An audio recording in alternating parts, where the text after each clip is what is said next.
Jake stood in his front yard, gripping the letter in his hands so tightly the paper crinkled. His eyes skimmed the words again, each line igniting another spark of rage in his chest. The HOA had banned Halloween decorations. No lights, no props, no fun.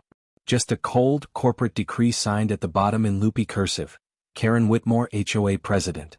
Across the lawn, half-finished decorations mocked him. His towering fake cemetery still missing its centerpiece reaper. The half-strung orange and purple lights drooping like wilted flowers. Even the fog machine, which he had tested just last night, sat idle, waiting. But the worst part wasn't the wasted effort. It was the kids. He turned toward the driveway where his daughter Emily and a few neighborhood kids had been eagerly helping him set up. Their faces were bright, expectant, waiting for him to brush it off as some misunderstanding. But the fury in his silence said enough. Emily's excitement flickered, her grip tightening around the roll of fake cobwebs in her hands. "Is it bad?" she asked. Jake exhaled sharply, folding the paper with slow deliberation. "They're shutting it down. No Halloween this year." A chorus of protests erupted from the kids, but before Jake could reassure them, a familiar, clipped voice sliced through the moment. "It's not personal," Karen Whitmore announced, her heels clicking against the pavement as she approached. She was dressed in her usual beige slacks and blazer, the kind of outfit that screamed authority for the sake of authority. Her short, rigid bob framed a face that rarely cracked anything beyond a smug smile. Behind her, a younger man, probably one of her HOA minions, stood with a clipboard looking anywhere but at Jake. "I was just about to come by and talk to you," Karen continued, eyeing the scattered decorations with thinly veiled disgust. "I see you got the notice." Jake forced himself to unclench his fists. "Yeah, I got it. What I don't get is why." Karen sighed, the kind of sigh reserved for kindergarten teachers explaining why eating glue is a bad idea. "We had a board meeting. Safety concerns were raised. There have been incidents, wires getting tangled, decorations falling into the street. You understand." "Safety concerns?" Jake echoed. "I zip tie every light, secure every prop, and I even keep the sidewalk clear. You know that." She gave him that smile again, the one that said she didn't care. "We have to consider the entire community. Not just your display." A few neighbors had gathered by now, drawn in by the tension. Tom, Jake's best friend and next-door neighbor, crossed his arms and muttered just loud enough, "She means fun is against HOA bylaws." Karen ignored him. Instead, she turned to Emily, who was still gripping the cobwebs like they were her last lifeline. "It's nothing to be upset about, dear. You don't need Halloween to have a good time. I'm sure your father can find another way to entertain you." Jake felt his jaw tighten. "I do this every year," he said, his voice steady but sharp. "It's not just for my family, it's for the whole neighborhood. We even donate to the children's hospital with the ticket sales." Karen waved a dismissive hand. "I'm sure that's very nice, but it's still a distraction. We're trying to maintain a certain ambience in the neighborhood. A haunted house doesn't fit into that vision." Jake took a step closer, his patience slipping. "You mean your vision?" Karen's lips twitched. "It's what's best for the community." He wanted to argue, to fight, to tell her that she was nothing more than a power-hungry control freak who enjoyed making people miserable. But she was already holding out another paper, this one printed on thick, official-looking stock. "Consider this a friendly warning," she said. "Any decorations left up past tomorrow will result in daily fines. Oh, and we'll be conducting inspections, so don't try anything clever." She turned to leave, but before she did, she reached over and plucked a plastic bat off the fence. With a satisfied nod, she dropped it into Jake's trash can, as if she had just cleaned up a piece of unsightly litter. Something in him burned hot and furious. The kids were watching, their hopeful excitement now replaced with confusion and disappointment. Tom was shaking his head, muttering curses under his breath. Even the younger HOA guy, clipboard in hand, looked like he wanted to be anywhere else. Jake took a slow breath and forced himself to smile. "Understood," he said, tucking the violation notice into his back pocket. "I'll take everything down." Karen beamed, clearly pleased with her victory. "Good. I'm glad we could be reasonable about this." As she strode away, Jake glanced at the decorations, at the waiting, silent neighborhood, and at his daughter's crestfallen face. Oh, he'd take them down. But he was far from done. Jake spent the next morning stripping his yard of every trace of Halloween. Skeletons were packed away, tombstones stacked in the garage, and the half-strung lights were coiled up like dead snakes. The entire time, Karen patrolled the street, hands clasped behind her back, watching like a warden, ensuring her rules were followed. By the time he pulled the last plastic pumpkin off the porch, she finally spoke. See? Doesn't this look much cleaner? Jake turned to her, rubbing his hands on his jeans to keep from clenching them into fists. Yeah. Real festive. Karen didn't acknowledge the sarcasm. Instead, she gave one of her tight, victorious smiles and strolled off, her beige slacks swishing with every step. Across the street, Tom stood by his car, shaking his head. This is a crime against Halloween, Tom muttered as Jake walked over. You're just gonna take this? Jake exhaled slowly, eyes following Karen as she turned the corner. No, he said. I'm not. Tom's grin widened. Oh, thank God. Thought I was gonna have to stage an intervention. Later that night, Jake sat at his kitchen table, a beer in one hand and his phone in the other. His wife, Lisa, leaned against the counter, arms crossed. I know that look, she said. It's the, I'm about to do something wildly petty look. Jake smirked. Karen wants a clean, quiet neighborhood? Fine. We'll give her something way bigger than a few fake ghosts. Lisa sat across from him. Okay. Let's hear it. Jake tapped his fingers against the table. She thinks she shut us down, but she doesn't know the rules as well as she thinks. The HOA governs residences, not businesses. Tom, who had just walked in with another beer, nearly choked. No. No way. You're saying? Jake grinned. We turn my house into a business. A legitimate, registered haunted attraction.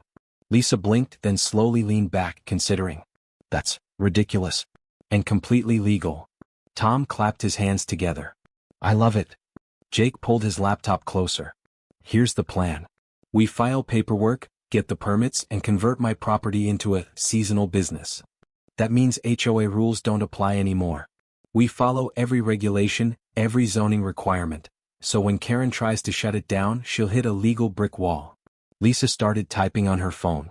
You know, I think we can even get local sponsorships. Businesses love a good seasonal event. Tom grinned. Oh man, if we do this right, this won't just be a haunted house. It'll be legendary. For the next week, they worked in secret. Jake spent hours researching zoning laws, permits, and business applications. Lisa handled the marketing, reaching out to local businesses and getting the word out through social media. Tom, a software engineer by trade, helped create a professional-looking website, complete with ticket sales and a countdown clock to opening night.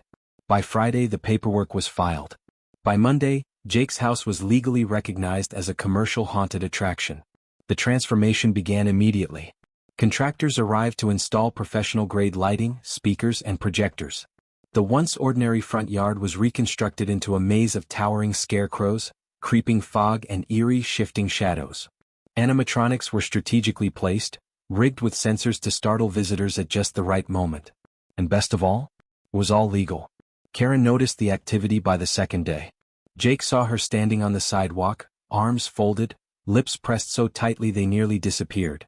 He could practically hear the grinding of her teeth. By the third day, she was at his door. This is an abuse of the system, she snapped the moment he opened it. Jake leaned casually against the frame. Funny. I thought I was just being a responsible business owner. Her nostrils flared. The HOA will not allow this. Jake reached into his pocket, pulled out a crisp sheet of paper and unfolded it in front of her. Here's my business license. Here's the city permit. And here's confirmation from the zoning board that this property is legally operating under seasonal commercial use. He smiled. So, actually the HOA has zero say in this. Karen snatched the paper from his hands, scanning it like she might find some loophole to rip apart. Her face darkened. This is a violation of the spirit of the community. Jake chuckled. That's what haunted houses are for. Her jaw clenched, but before she could snap back, the unmistakable hum of a delivery truck approached. A moment later, workers began unloading even more decorations. Massive animatronics, high-end special effects gear, and crates of LED lights. Karen turned back to him, practically shaking with fury. This is not over. Jake smiled as he watched her storm away. Oh, I know. The night before opening, Jake stood at the edge of his driveway, surveying what his so-called tacky display had become. It was a masterpiece. Fog rolled over the grass like creeping mist, illuminated by eerie green and purple lights. Projected shadows of gnarled hands reached across the walls of his house, moving and twisting as if unseen creatures lurked just beyond the veil of reality. The entrance to the haunted house, a towering Gothic arch lined with flickering lanterns, loomed over the street. Animatronics hissed and groaned, their mechanical joints so well hidden they almost seemed alive.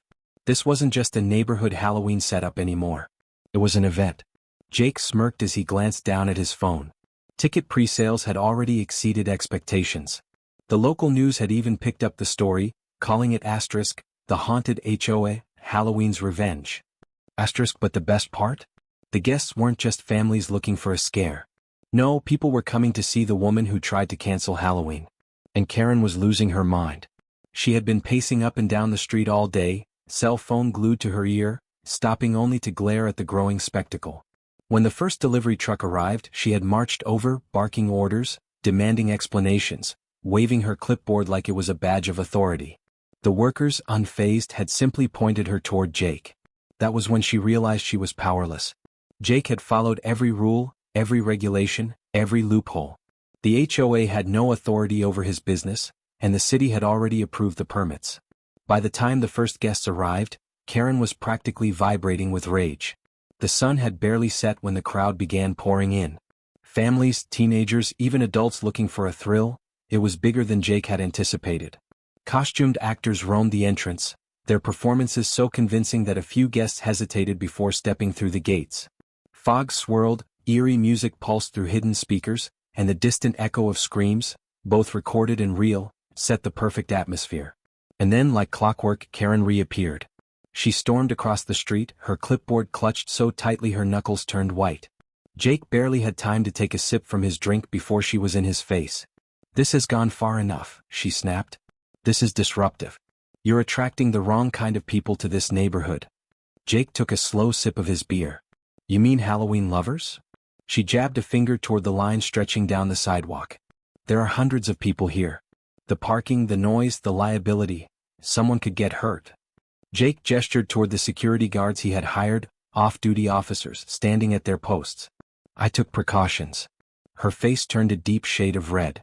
"I am calling the city. I am calling the fire department. I am calling the—" A sudden, blood-curdling scream cut through the night. Not from the haunted house, but from Karen herself. Jake blinked. Karen, usually composed to the point of arrogance, had just shrieked like a horror movie victim. She stumbled back, eyes wide, face pale. He followed her gaze, just in time to see one of the towering animatronics lurch forward. A 10-foot-tall wraith, its tattered cloak billowing, had been programmed to sense movement and react accordingly. It loomed over her, its glowing red eyes locked onto her shaking form. The crowd erupted into laughter and applause. Karen scrambled back, straightening her blazer with shaking hands. "That thing, it's a safety hazard," she screeched. Jake barely held back his grin. "Actually, it's within all safety regulations. But thanks for testing it." A teenage girl in the crowd held up her phone, recording. "Oh my God, that was amazing. Do it again." Karen turned sharply, eyes darting to the countless people filming. Her humiliation was spreading in real time. She clenched her jaw, spun on her heel and stormed off. But Jake knew this wasn't over. He had won the battle. The war, however, had one final act. Karen was gone, but Jake knew better than to celebrate early. The night was still young, and she was too stubborn to accept defeat without one last desperate move. Sure enough, less than an hour after her retreat, flashing red and blue lights illuminated the street. A fire marshal's truck rolled up, followed by a police cruiser. The crowd quieted as uniformed officers stepped out, scanning the spectacle before them. Jake exhaled slowly, stepping forward as the fire marshal adjusted his hat and flipped through a clipboard. Karen emerged from the shadows, arms crossed, a smug smirk twisting her lips. She had made the call, no doubt reporting exaggerated safety violations, hoping to shut everything down. The fire marshal cleared his throat. "We received a report of a hazardous, unlicensed event causing disruption in a residential area. Who's in charge here?" Jake didn't flinch. "That'd be me." He reached into his pocket and produced a folder, flipping it open to reveal neatly organized permits. "Here's my seasonal business license, event permit, fire safety inspection approval, and insurance documents." Karen's smirk faltered. The fire marshal took his time reviewing the paperwork, occasionally glancing around at the setup. Security guards remained stationed at key points, monitoring the growing crowd. Exits were clearly marked, walkways unobstructed. The animatronics, as wild as they appeared, were all set at safe distances. "This all looks in order," he said, handing the papers back. Actually, it's impressive how thorough you were. Most people don't bother with half of these precautions. Karen stepped forward, her voice sharp. What about noise violations? This circus is disturbing the peace. The officer beside the marshal frowned. Ma'am, we checked the decibel levels before approaching. They're well within city ordinance limits. Karen's face twitched. Then the traffic. It's a nightmare. The streets are packed, people are. Jake held up his phone, turning the screen toward the officer. I hired private parking attendants. They're directing traffic to a designated lot outside the neighborhood. No cars are blocking driveways. Karen's breath hitched, her hands clenching at her sides. The fire marshal turned back to her, expression neutral. Everything's in compliance. This is a non-issue. Jake watched the moment she realized she had lost.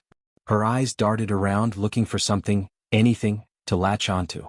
When she found nothing, the reality settled on her like a crushing weight. The officer nodded toward Jake. Enjoy your event, sir. Then to Karen, ma'am, I suggest you go home. Unless you want to file a false report. Karen's mouth opened, then shut. Her nails dug into her palm. The weight of the gathered crowd pressed in, dozens of eyes watching, filming. The moment stretched, her failure hanging in the air for all to see. Then she did the only thing left, she turned and marched away. The second she disappeared into the darkness, the tension broke. The crowd erupted into cheers. Jake grinned as Tom clapped him on the back. The haunted house continued in full force. Guests flooded in, screams echoing through the night, mixing with laughter and applause. Even local news reporters showed up, eager to capture the spectacle. By midnight, Jake had made more in ticket sales than he ever expected. But the true victory came the next morning. Karen, humiliated and exposed, found herself at the center of viral infamy. The video of her shrieking at the animatronic wraith had amassed millions of views overnight. Memes flooded social media, her face plastered over horror movie posters, her name turned into a verb. The HOA, facing public backlash, scrambled to distance themselves. An emergency board meeting was called. By noon, a vote was held. Karen was officially removed as president. Jake stood outside as the news broke. Tom handed him a celebratory coffee, grinning. You really did it.